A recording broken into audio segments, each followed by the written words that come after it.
Welcome learner, welcome to all of you and once again my channel which is named Focus to Education with Priyambada. तो आज मैं अपनी संक्षिप्त video में आपसे जिस टॉपिक के बारे में चर्चा करने जा रही हूँ वह टॉपिक है शैक्षिक मापन का प्रत्यय यानी कॉन्सेप्ट ऑफ एजुकेशनल मेजरमेंट।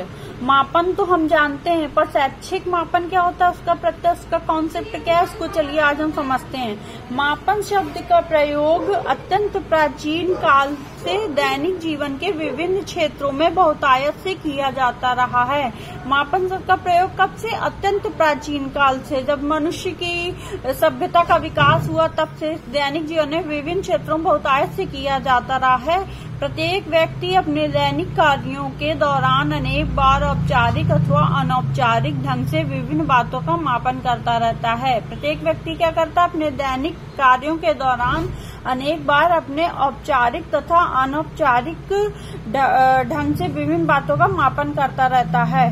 वस्त्र विक्रेता कपड़ा नाप कर देता है, ग्वाला दूध नाप कर बिक्री करता है, फल विक्रेता फल तौल कर ग्राहकों को देता है, डॉक्टर मरीजों का तापमान नापता है, कार चालक कार की गति देखकर ही कार चलाता है।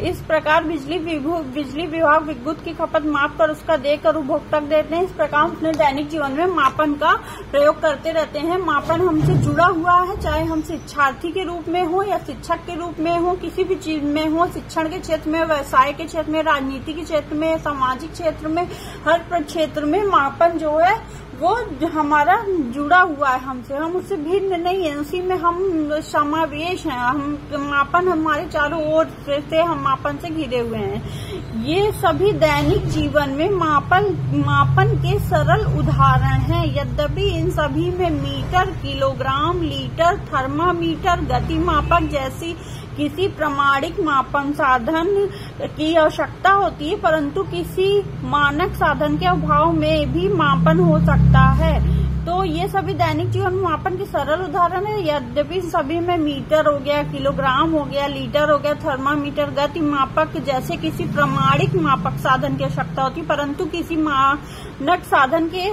अभाव में भी मापन हो सकता है। साक्षात्कार के प्रतियोगियों को प्रथम, द्वितीय, तृतीय, चतुर्थ इत्यादि क्रम प्रदान करता है। तो व्यक्तित्व के प्रकार के आधार पर व्यक्तियों को कुछ वर्गों में विभाजित किया जाता है। किसी गुण विशेष जैसे योग्यता या बुद्धि हो गई के आधार पर हम उन्हें समूहों में बांटकर उनका मापन करते हैं। तो इस प्रकार हमने ये समझा कि चाहे कोई हम शिक्षा के क्षेत्र से हम शिक्षार्थी हैं तो हमारी किसकी बुद्धि की मापन किया जाएगा, हमारी योग्यता, हमारी एटीट्यूड का, हमारे एप्टीट्यूड का मापन किया जाएगा, हमारी ओवरऑल पर्सनालिटी का मापन किया जाएगा, जिससे हमको या शिक्षक को या शिक्षा में यह पता चल सके कि हम कैसे अपने मापन स्तर को सुधार करके उसको देख के उस हिसाब से हम शिक्षा को प्रोवाइड करें।